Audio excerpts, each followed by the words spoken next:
시대의 소망 제21장 베데스다와 사내들인. 예루살렘에 있는 양문 곁에 히브리 말로 베데스다라 하는 못이 있는데 거기 행각 5이 있고 그 안에 많은 병자, 소경, 절뚝발이, 혈기 마른 자들이 누워 물의 동함을 기다리니라. 이 못의 물은 때때로 움직였으며 일반적으로 이 일은 초자연적 능력의 결과로서 누구든지 물이 요동한 후에 이 물 속에 먼저 들어가는 자는 그가 어떤 병을 가지고 있든지 나음을 받는다고 믿었다. 수백 명의 환자들이 그곳을 방문했으나 물이 요동할 때에는 무리가 너무 많아서 자신들보다 약한 남자, 여자, 아이들을 발로 짓밟으면서 서로 앞을 다퉈 밀려 들어갔다. 많은 사람들은 그 못 가까이에 갈 수도 없었다. 못 가까이에 이르기에 성공한 많은 사람들이 그 못 가에서 죽었다. 그곳에는 오두막이 세워져서 환자들이 낮의 뜨거움과 밤의 냉기에서 보호를 받을 수 있었다. 거기에는 날마다 고침을 받겠다는 헛된 소망을 안고 연못가에 기어와서 밤을 새우는 사람들이 있었다. 예수께서 다시 예루살렘에 오셨다. 그분은 외관상 명상과 기도를 하는 모습으로 홀로 걸으시다가 그 못에 이르셨다. 그분은 비참한 환자들이 나을 수 있는 유일한 기회라고 생각하는 시기를 기다리는 것을 보셨다. 그분은 당신의 치유력을 행사하여 모든 고통당하는 자들을 건강하게 만들어 주시기를 갈망하셨다. 그러나 그날은 안식일이었다. 무리가 경배하기 위하여 성전에 가고 있었다. 예수께서는 이러한 치료의 행위가 유대인들의 편견을 자극시켜서 당신의 사업을 단축시킬 것을 아셨다. 그러나 구주께서는 가장 처참한 형편에 처한 한 사람을 보셨다. 그는 38년간을 속절없이 불구자로 지내온 사람이었다. 그의 질병은 대체로 그 자신의 죄의 결과였다. 하나님께서 내리신 심판으로 간주되었다. 그 환자는 홀로 쓸쓸하게 자기는 하나님의 자비에서 끊겼다고 생각하면서 오랜 불행의 세월을 보내왔다. 물이 요동할 것이라고 생각되는 때에는 그의 무력함을 치근히 여기는 사람들이 그를 행각에까지 실어다 주곤 하였다. 그러나 꼭 혜택을 입어야 할 그 순간에 그를 도와서 물속에 넣어줄 사람이 없었다. 그는 물결이 일어나는 것을 보았지만 못 가에서 더 안으로 결코 들어갈 수 없었다. 그보다 힘센 다른 사람들이 앞서 뛰어들어가곤 하였다. 그는 이기적이며 광분하는 무리와 제대로 경쟁할 수 없었다. 그 한 가지 목적을 위한 그의 집요한 노력과 근심과 계속적인 실망은 그의 남은 기력을 신속히 빼앗아가고 있었다. 병자는 자리에 누워서 때때로 그 못을 바라보려고 머리를 들곤 하였다. 그때 한 부드럽고 자비로운 얼굴이 그를 굽어보았는데 네가 낫고자 하느냐? 라는 말에 그의 주의가 끌렸다. 그의 마음속에는 희망이 솟아났다. 어떤 방법으로든 자기는 도움을 받을 수 있으리라고 느꼈다. 그러나 타오르던 용기는 곧 시들해졌다. 그는 자기가 얼마나 자주 그 못에 들어가려고 애썼던가를 상기했다. 이제 그는 물이 다시 동할 때까지 살아있을 가망조차도 거의 없었다. 그는 지쳐서 얼굴을 돌리고 주여, 물이 동할 때에 나를 못에 넣어줄 사람이 없어 내가 가는 동안에 다른 사람이 먼저 내려가나이다. 라고 말하였다. 예수께서는 이 환자에게 당신을 믿는 믿음을 행사하도록 요구하지 않으신다. 그분은 단순히 일어나 네 자리를 들고 걸어가라 라고만 말씀하신다. 그러나 그 사람의 믿음은 그 말씀을 굳게 붙잡는다.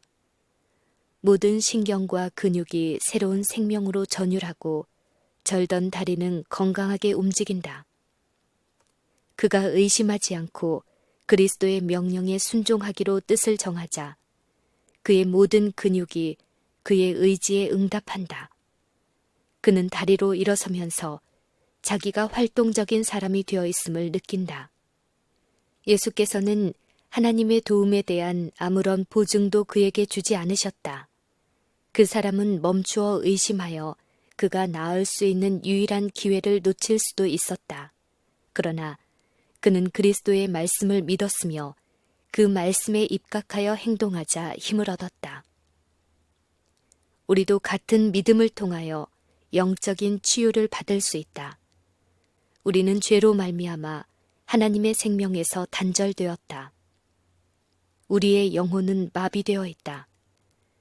그 쇠잔한 사람이 걸을 수 없었던 것과 같이 우리도 우리 스스로의 힘으로는 거룩한 생애를 살 수 없다. 많은 사람들이 그들의 무력함을 깨닫고 그들을 하나님과 조화되게 해줄 영적 생명을 갈급한다. 그들은 헛되이 그것을 얻기 위해 분투한다. 그들은 절망 가운데서 오라 나는 공고한 사람이로다. 이 사망의 몸에서 누가 나를 건져내랴 라고 부르짖는다. 이렇게 낙심하고 몸부림치는 자들은 위를 쳐다보라. 구주께서는 자신의 피로 사신 자들을 굽어보며 말할 수 없는 연민과 긍휼로 내가 낫고자 하느냐 라고 말씀하신다. 예수께서는 그대에게 건강과 평안 가운데서 일어서라고 명하신다. 그대가 완쾌되었다고 느낄 때까지 기다리지 말라. 그분의 말씀을 믿으라. 그러면 그 말씀이 이루어질 것이다. 그대의 의지를 그리스도의 편에 두라. 그분을 섬기고자 뜻을 세우고 그분의 말씀에 의지하여 행동할 때에 그대는 힘을 얻을 것이다. 악한 행습, 곧 오랜 방종을 통하여 영육을 속박한 강력한 정욕이 무엇이든지 그리스도께서는 능히 거기에서 구출하실 수 있으며 또한 구출하시기를 원하신다. 그분은 죄로 죽었던 영혼에게 생명을 나누어 주실 것이다. 그는 연약과 불행과 죄의 사슬에 매인 포로들을 해방시켜 주실 것이다. 나음을 받은 중풍병자는 덮고 까는 담요에 지나지 않은 그의 자리를 집어들기 위하여 허리를 구부렸다가 기쁜 마음으로 다시 몸을 일으켜서 자신의 구원자를 찾아보았으나 예수께서는 군중 속에 묻혀버리셨다. 그 사람은 예수님을 다시 보더라도 알아보지 못할까 염려하였다.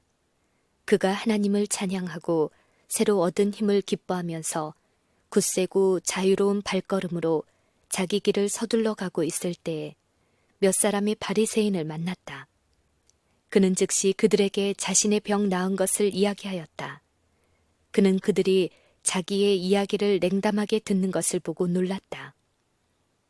그들은 이 말을 찌푸리면서 그의 이야기를 중단시키고 왜 그가 안식일에 자리를 가지고 다니는지를 물었다.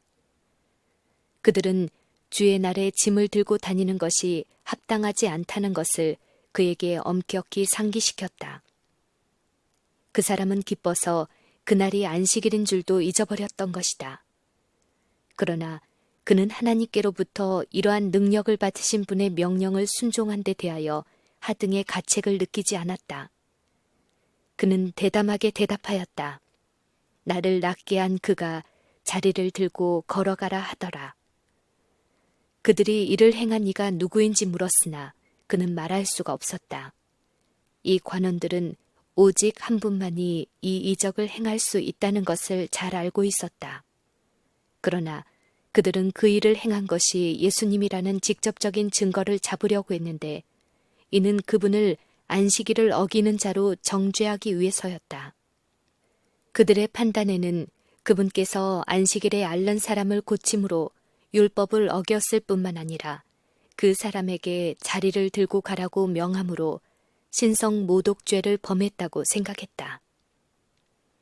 유대인들은 율법을 너무나 왜곡시켜서 그 율법을 속박하는 멍에로 만들었다. 그들의 무의미한 요구들은 다른 국가들 사이에서 웃음거리가 되었다.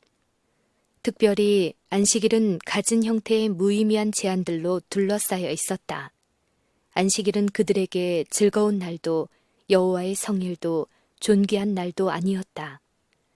서기관들과 바리새인들은 안식일 준수를 견디기 어려운 무거운 짐으로 만들었다.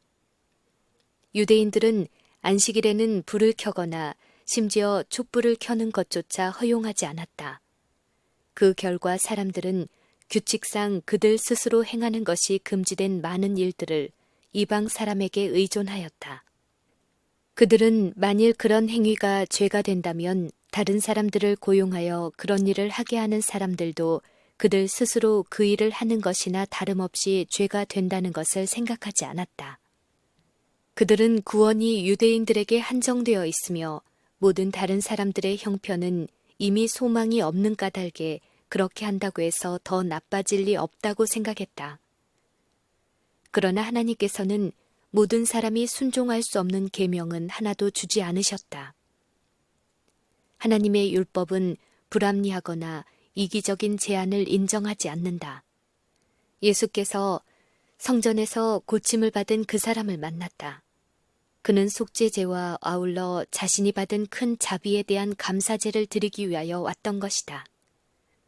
예수께서는 경배자들 가운데서 그를 발견하고 보라, 네가 나았으니 더 심한 것이 생기지 않게 다시는 죄를 범하지 말라는 경고의 말씀을 하심으로 자신을 알리셨다. 그 고침을 받은 사람은 자신의 구원자를 보자 매우 기뻐하였다. 그는 예수님에 대한 그들의 적개심을 알지 못한 채 자기에게 질문하던 바리새인들에게 이 사람이 바로 자신을 치료해 준 분이라고 말하였다. 그러므로 안식일에 이러한 일을 행하신다 하여 유대인들이 예수를 핍박하게 된지라. 예수께서는 사내들인 앞에 끌려 나와 안식일을 어기셨다는 고소에 답변하시게 되었다. 만일 이때의 유대 나라가 독립국이었다면 이러한 고소는 그분을 죽이고자 하는 그들의 목적에 도움이 되었을 것이다. 그러나 그들은 로마에 예속되어 있었으므로 그렇게 하지 못했다. 유대인들에게는 사형에 처할 권한이 없었다. 그리스도에 대한 고소를 로마의 법정에서 중하게 취급하지 않을 것이었다. 그러나 그들이 달성하기를 바라던 다른 목적들이 있었다. 그분의 사업을 방해하려는 그들의 노력에도 불구하고 그리스도께서는 심지어 예루살렘에서까지도 그들의 가마보다 더 큰 가마를 백성들에게 끼치고 계셨다. 랍비들의 연설에는 흥미를 느끼지 못하던 무리들이 그분의 가르침에는 마음이 끌렸다. 그들은 그분의 말씀을 이해할 수 있었으며 그들의 마음은 따뜻해지고 안위를 받았다. 그분은 하나님을 복수하는 재판장이 아니요 온유하신 아버지라고 말씀하시며 자신 안에 반사된 하나님의 형상을 드러내셨다. 그분의 말씀은 상한 심령의 향기와 같았다. 예수께서는 당신의 말씀과 자비로우신 행위로서 낡은 유정과 사람이 만든 계명의 가혹한 권세를 깨뜨리고 하나님의 사랑을 다함이 없는 충만함으로 제시하셨다. 그리스도에 대한 가장 초기의 예언 중에 홀이 유다를 떠나지 아니하며 지리자의 지팡이가 그 발 사이에서 떠나지 아니하기를 실로가 오시기까지 미치리니 그에게 모든 백성이 복종하리로다 라고 기록되어 있는 것과 같이 백성들이 그리스도께 모여들고 있었다. 무리들의 동정적인 마음들은 제사장들이 요구하는 고루한 의식보다 사랑과 자비의 교훈을 받아들였다. 만일 제사장들과 랍비들이 방해하지 않았다면 그분의 가르침은 이 세상이 이제까지 볼 수 없었던 그런 개혁을 일으켰을 것이다. 그러나 이 지도자들은 그들 자신의 권력을 유지하기 위하여 예수님의 가마를 꺾어버리기로 결심하였다. 그분을 사내들인 앞에 고소하고 그분의 교훈을 공공연히 비난한다면 그것은 이 일을 성취하는 데 도움이 될 것이었다. 왜냐하면 백성들은 여전히 그들의 종교적 지도자들에게 큰 존경심을 갖고 있었기 때문이다.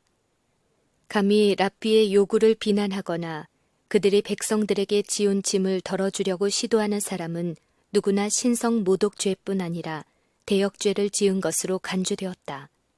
랍비들은 이런 바탕 위에서 그리스도에 대한 혐의를 일으키기를 바랬다. 그들은 예수께서 확립된 관습을 정복하여 백성들 사이에 분열을 일으키므로 완전히 로마에 예속시키기 위한 길을 예비하려고 힘쓰고 있다고 말하였다. 그러나 랍비들이 그렇게도 열성적으로 성취시키려고 하던 계획들은 사실은 사내들인 회의 외에 다른 회의에서 시작되었다. 사단은 광야에서 그리스도를 정복하는 일에 실패한 후에 공생애에 들어가신 그분을 반대하고 가능하면 그분의 사업을 좌절시키기 위하여 자기의 세력을 규합하였다. 사단은 직접적이며 개인적인 노력으로 성취할 수 없었던 것을 계략으로 이루어 보려고 결심하였다. 사단은 광야에서의 투쟁에서 물러서자마자 그와 동맹한 천사들과의 회의에서 유대 백성들이 그들의 구속주를 인식하지 못하도록 그들의 마음을 한층 더 어둡게 할 계획을 완성했다. 사단은 종교계의 인간 대리자들에게 진리의 옹호자에 대한 자신의 증오심을 고취시킴으로써 그들을 통해 일하려고 계획하였다. 사단은 그들이 그리스도를 거절하게 하여 그분의 생애를 가능한 한 괴롭게 만들므로 그분께서 당신의 사업을 하는 중에 낙담하게 되기를 원했다. 그리하여 이스라엘의 지도자들은 구주에 대항하여 싸우는 일에 사단의 도구가 되었다. 예수께서는 그 율법을 크게 하며 존귀케 하려고 오셨다. 그분은 율법의 위험성을 감소시키지 않고 오히려 높이실 것이었다. 그는 쇠하지 아니하며 낙담하지 아니하고 세상에 공의를 세우기에 이르리라고 성경은 말한다. 그분은 안식일을 축복은커녕 저주가 되게 한 이 무거운 짐이 되는 요구사항들로부터 안식일을 자유케 하러 오셨다. 예수께서는 이런 이유로 베데스다에서 안식일을 택하여 치료하는 일을 행사하셨다. 그분은 주일 중 다른 날에도 병자를 고칠 수 있었을 것이며 그 병자에게 자리를 가지고 가라고 명령하지 않고 단순히 고치기만 하실 수도 있었을 것이다. 그러나 그렇게 했더라면 그분이 원하신 기회는 주어지지 않았을 것이다. 그리스도의 지상생애의 모든 행동에는 현명한 목적이 밑받침이 되어 있었다. 그분이 하신 모든 일은 그 일 자체와 그 교훈이 다 중요했다. 예수께서는 그 묵가에서 고통당하는 자들 가운데서 당신의 치유력을 행사하기 위하여 최악의 상황 가운데 있는 사람을 택하시고 그에게 이루어진 큰 역사를 공표하기 위하여 그의 자리를 들고 시가지를 통과해 가라고 하셨다. 그렇게 하면 안식일에 그 일을 하는 것이 합당하냐는 질문이 일어나게 될 것이므로 예수께서 주의 날에 관한 유대인들의 금령들을 책망하고 그들의 유전들이 무용하다고 선언하실 길이 열릴 것이었다. 예수께서는 고통당하는 자들을 구하는 사업이 안식일의 법과 조화된다고 그들에게 말씀하셨다.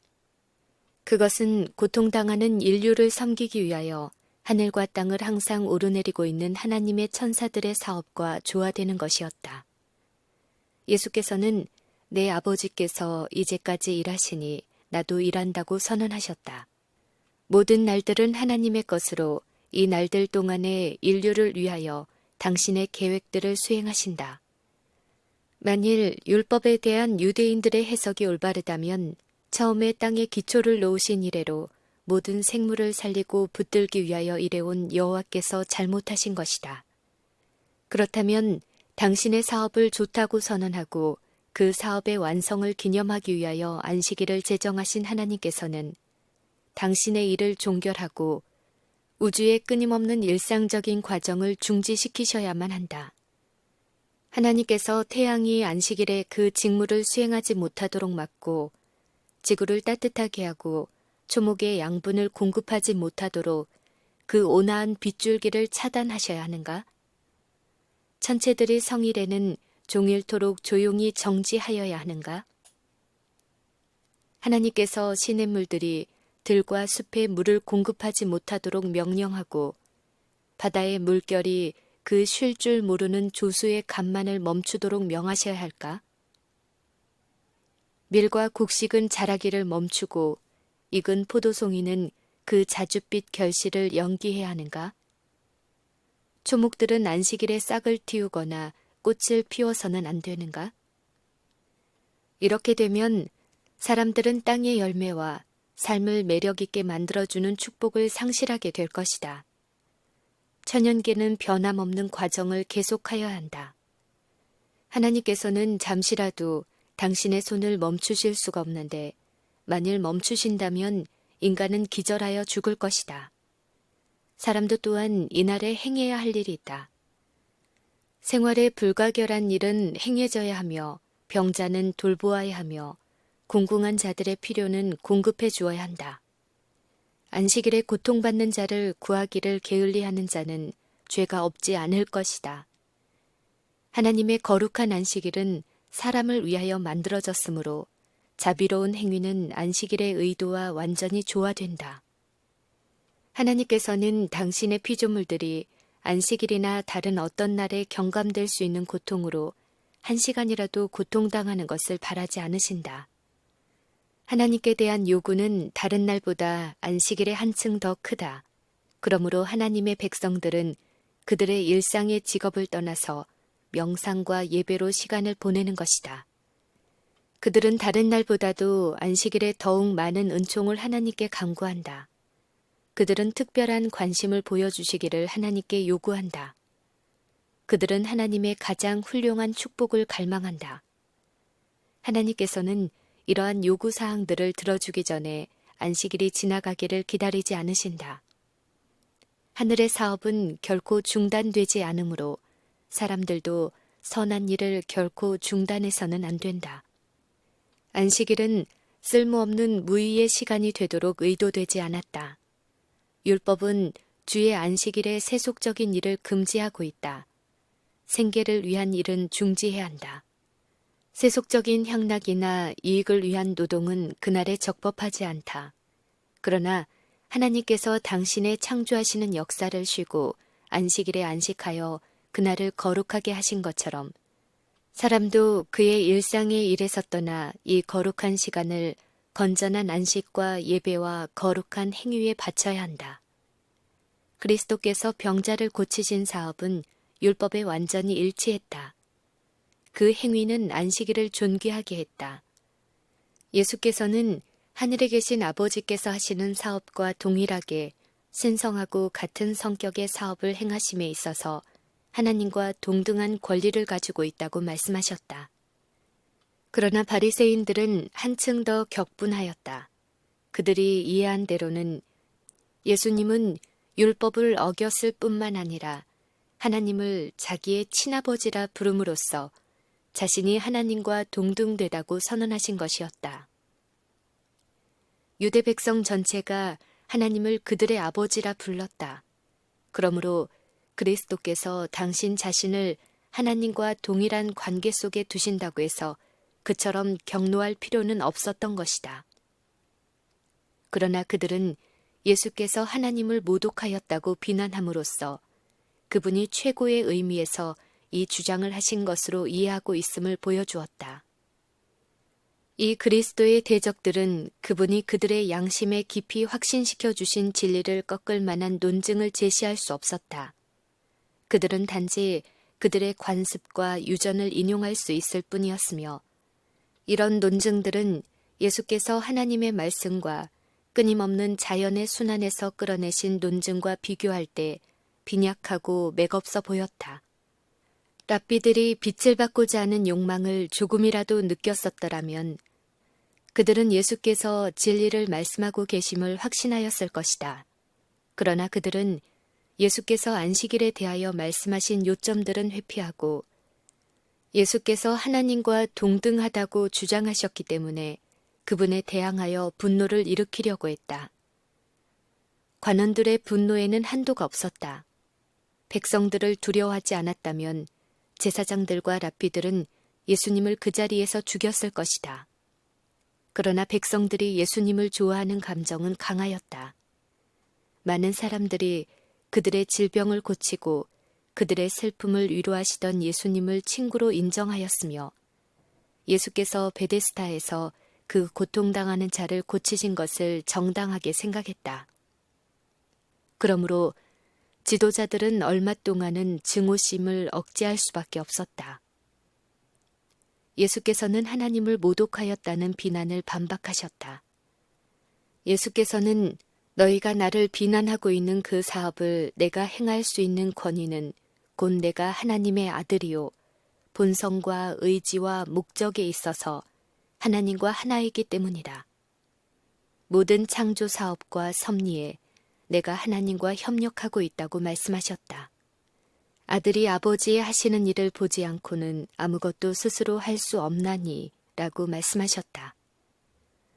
제사장들과 랍비들은 그분이 세상에 보냄을 받아서 행하려고 한 바로 그 사업을 행하신다는 이유로 하나님의 아들을 비난하고 있었다.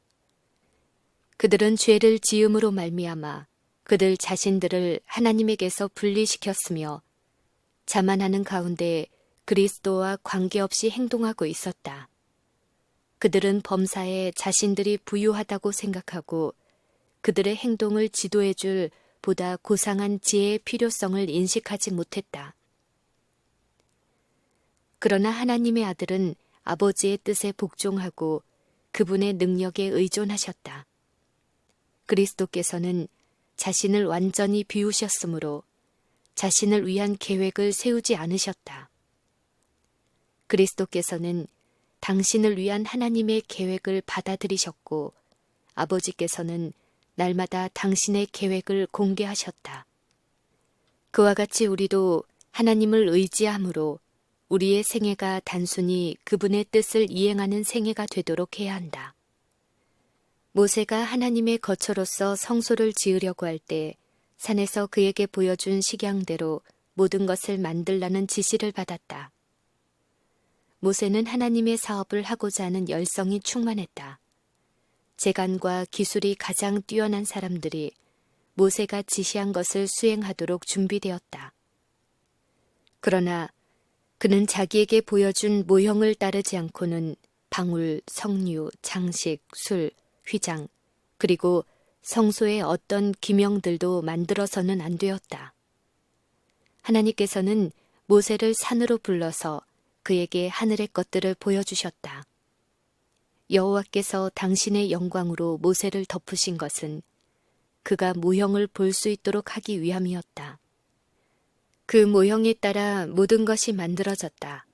그분께서는 이처럼 당신의 영광스러운 품성의 이상을 당신의 거처로 삼기를 원하셨던 이스라엘에게 나타내 보이셨던 것이다. 시내산에서 율법이 주어졌을 때 그리고 여호와께서 모세의 앞을 지나시면서 여호와로라 여호와로라 자비롭고 은혜롭고 노하기를 더디하고 인자와 진실이 많은 하나님이로라 인자를 천대까지 베풀며 악과 과실과 죄를 용서하노라 라고 선언하셨을 때 산에서 그에게 식양이 보였다. 이스라엘은 그들 자신의 길을 선택하였다. 그들은 모형대로 건축하지 않았다. 그러나 하나님께서 내재하시는 참된 성전이신 그리스도께서는 당신의 지상생의 세세한 일들을 하나님의 이상과 일치되게 형성시키셨다. 그분은 이렇게 말씀하셨다. 나의 하나님이여 내가 주의 뜻 행하기를 즐기오니 주의 법이 나의 심중에 있나이다. 그와 같이 우리의 품성도 성령 안에서 하나님의 거하실 처소가 되기 위하여 지어져야 한다. 우리는 모든 것을 본을 쫓아 지어야 하는데 그 본은 너희를 위하여 고난을 받으사 너희에게 본을 끼쳐 그 자취를 따라오게 하신 그리스도이시다. 그리스도의 말씀은 우리 자신이 하늘에 계시는 우리 아버지와 불가분의 관계에 있다고 간주하도록 가르친다. 지위를 불문하고 우리는 모든 운명을 그 수중에 주신 하나님께 의존하고 있다. 하나님께서는 우리에게 사업을 지정해주고 그 사업을 할 수 있는 능력과 재정을 주셨다. 우리가 하나님의 뜻에 복종하고 그분의 능력과 지혜를 신뢰하는 한 우리는 안전의 길로 인도함을 받아 하나님의 크신 계획 가운데서 지정된 일을 성취하게 될 것이다. 그러나 자신의 지혜와 능력에 의존하는 자는 자신을 하나님에게서 분리시키고 있는 것이다. 그는 그리스도와 조화되어 일하는 대신에 하나님과 사람의 원수가 되는 사단의 목적을 성취시키고 있는 것이다. 구주께서는 계속해서 말씀하셨다. 아버지께서 행하시는 그것을 아들도 그와 같이 행하느니라. 아버지께서 죽은 자들을 일으켜 살리심같이 아들도 자기의 원하는 자들을 살리느니라. 사두개인들은 죽은 자의 부활이 없다고 주장했지만 예수께서는 당신의 아버지의 가장 큰 사업 중의 하나는 죽은 자를 일으키시는 것이며 예수님 자신도 그와 같은 일을 할 수 있는 권세를 가지고 있다고 말씀하셨다.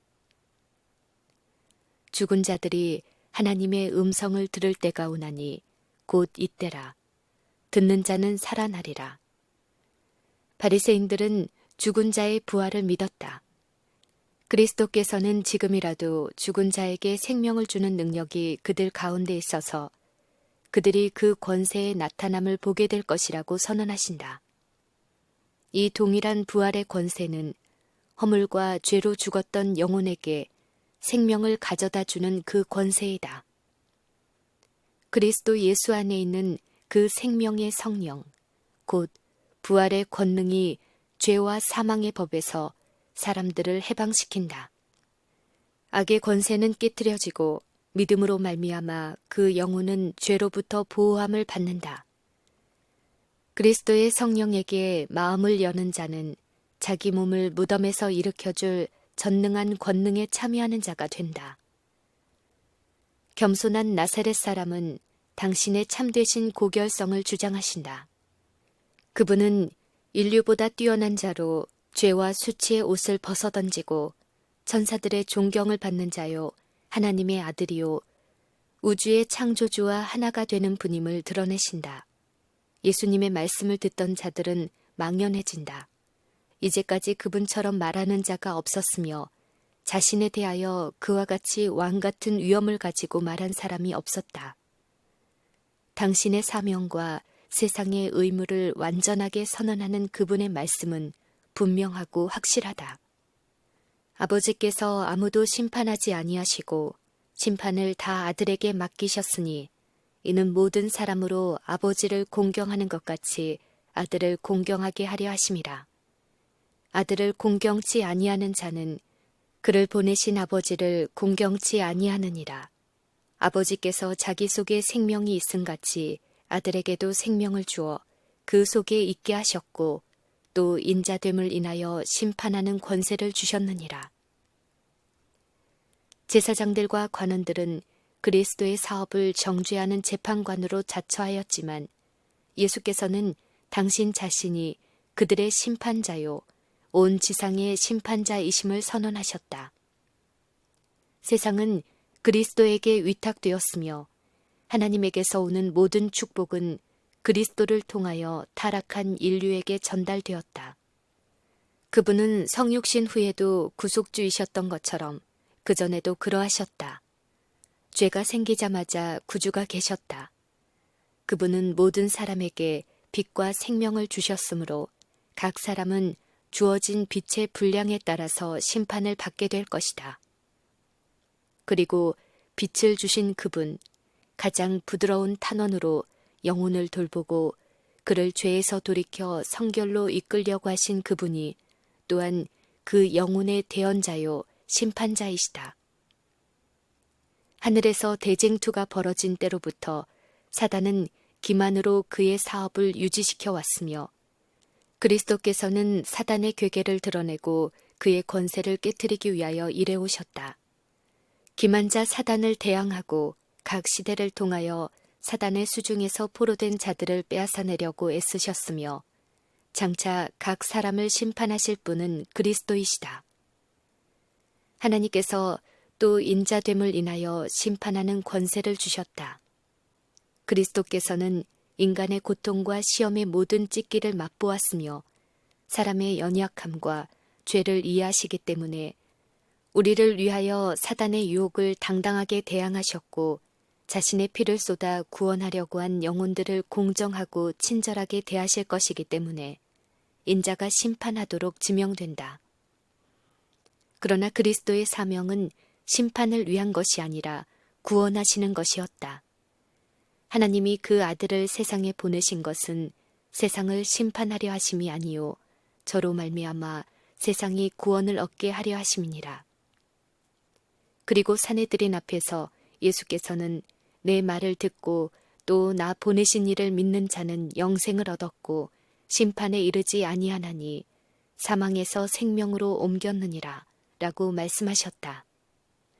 그리스도께서는 당신의 말씀을 듣는 자들에게 기이 여기지 말라고 명하신 후에 한층 더 넓은 시각에서 장래의 신비를 그들 앞에 공개하셨다. 그분은 말씀하셨다.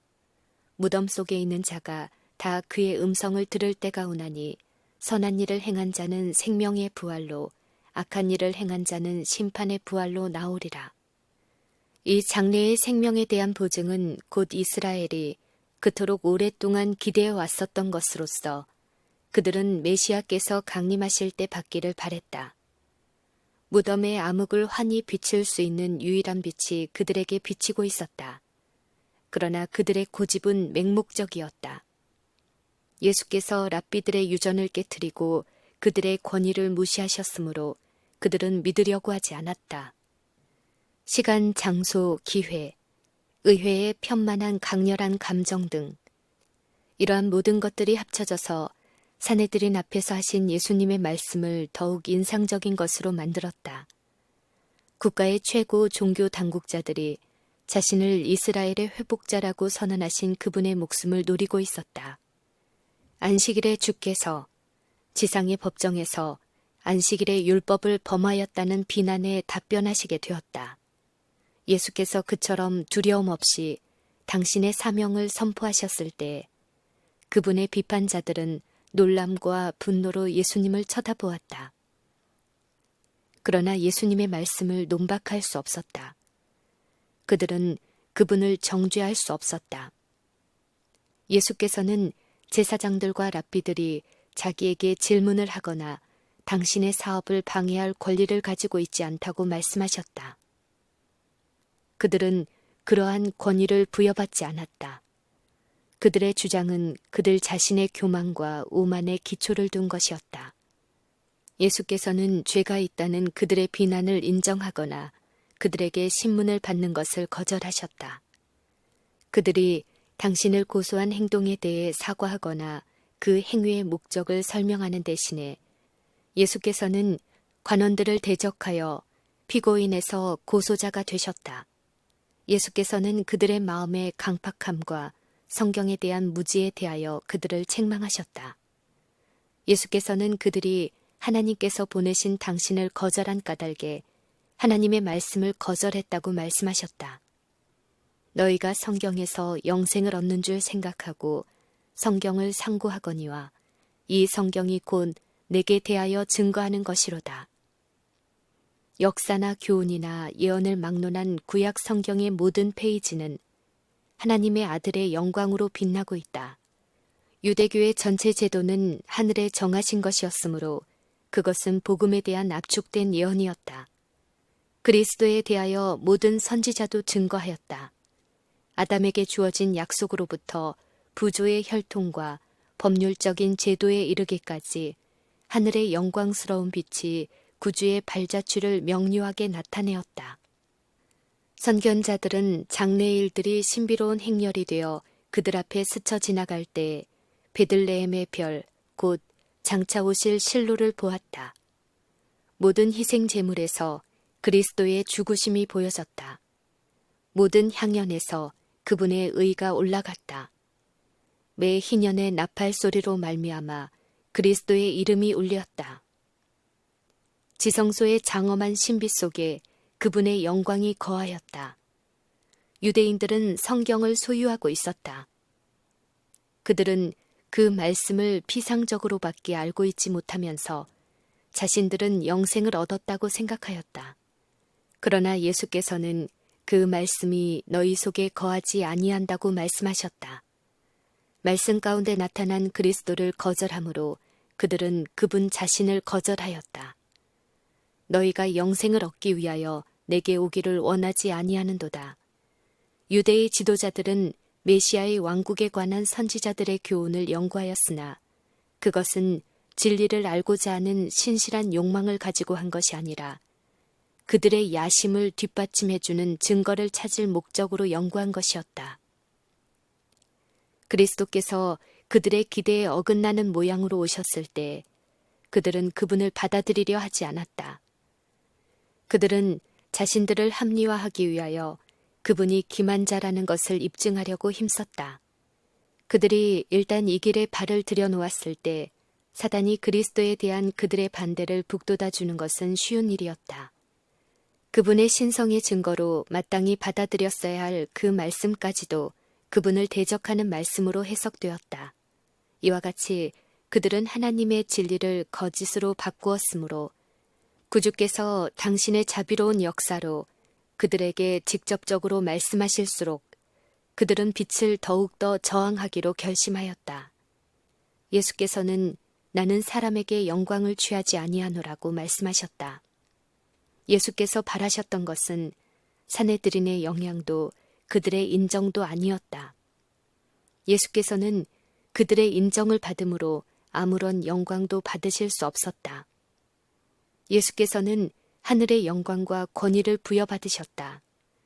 예수께서 만일 그것을 원하셨다면 천사들이 와서 그분에게 경의를 표하였을 것이며 하늘 아버지께서는 다시 그분의 신성을 증거하셨을 것이다. 그러나 그들이 지도자로 일하고 있는 나라를 위하여 예수께서는 유대의 관원들이 당신의 품성을 식별하고 당신이 오셔서 그들에게 주고자 하신 축복을 받아들이기를 원하셨다. 나는 내 아버지의 이름으로 왔음에 너희가 영접지 아니하나 만일 다른 사람이 자기 이름으로 오면 영접하리라. 예수께서는 하나님의 권위로 오셔서 그분의 형상을 지니고 그분의 말씀을 성취하며 그분의 영광을 구하셨지만 이스라엘의 지도자들의 영접을 받지 못하였다. 그러나 그리스도의 품성을 가장하고 그들 자신의 의지에 충동되어 그들 자신의 영광을 구하는 다른 사람들이 나타난다면 그들은 영접을 받을 것이었다. 왜 그런가? 그 까닭은 자신의 영광을 구하는 자는 다른 사람들의 마음속에 있는 자고하기를 원하는 욕망에 호소하기 때문이다. 유대인들은 그러한 호소에는 응답할 수 있었다. 그들은 거짓 교사는 영접하였을 것이다. 왜냐하면 그는 그들이 품고 있던 의견과 유전을 인정함으로 그들의 자만심에 아첨하였을 것이기 때문이다. 그러나 그리스도의 가르침은 그들의 생각과 일치되지 않았다. 그리스도의 가르침은 영적인 것으로 자아 희생을 요구하였으므로 그들은 그 가르침을 받아들이려고 하지 않았다. 그들은 하나님을 알지 못하였으며 그리스도를 통하여 들린 하나님의 음성은 그들에게는 한갓 외인의 음성에 지나지 않았다. 오늘날에도 이와 같은 일이 되풀이되고 있지 않은가? 심지어 종교 지도자들 중에서도 그들의 마음을 성령에 대하여 강팍하게 하여 하나님의 음성을 인식할 수 없도록 만드는 자들이 많지 않은가? 그들은 그들 자신의 유전을 지키기 위하여 하나님의 말씀을 거절하고 있지 않은가? 모세를 믿었더면 또 나를 믿었으리니 이는 그가 내게 대하여 기록하였음이라. 그러나 그의 글도 믿지 아니하거든 어찌 내 말을 믿겠느냐고 예수께서는 말씀하셨다. 모세를 통하여 이스라엘에게 말씀하신 분은 바로 그리스도이셨다. 그들이 만일 그들의 위대한 지도자를 통하여 말씀하신 하늘의 음성에 귀를 기울였다면 그들은 그 음성을 그리스도의 교훈 가운데서 인식하였을 것이다. 만일 그들이 모세를 믿었다면 그들은 모세가 기록한 예수님을 믿었을 것이다. 예수께서는 제사장들과 랍비들이 당신의 생명을 빼앗으려고 결심하였음을 아셨다. 그러나 그분은 당신과 아버지가 하나라는 것과 세상에 대한 당신의 관계를 그들에게 분명히 설명하셨다. 그들은 그리스도에 대한 그들의 반대가 아무런 구실도 없다는 것을 알았다. 그럼에도 불구하고 그들의 살인적인 증오심은 가라앉지 않았다. 예수님의 공생애에 함께하는 확신시키는 능력을 목격하고 그들은 공포에 질렸으나 그분의 호소를 저항하였으며 자신들을 흑암 속에 가두어 버렸다. 그들은 예수님의 권위를 전복시키고 백성들의 존경과 주의를 빼앗는 일에 뚜렷이 실패하였다. 백성들 중 많은 사람들이 그분의 말씀으로 깨달음을 받았다. 관원들 자신도 예수께서 그들의 양심에 죄책을 깊이 느끼게 하셨을 때에는 깊은 가책을 느꼈지만 이것은 그들에게 그분을 더욱 혹독히 반대하도록 만들어 주었을 뿐이었다. 그들은 그분의 생명을 취하기로 굳게 결심하였다. 그들은 전국에 기별자들을 보내어 예수님은 사기꾼이므로 배척하도록 백성들에게 경고하였다. 그분을 감시하고 그분이 말하는 것과 행하는 것을 보고하도록 정탐꾼을 보냈다. 귀하신 구주께서는 이제 분명히 십자가의 그늘 밑에 서 계셨다.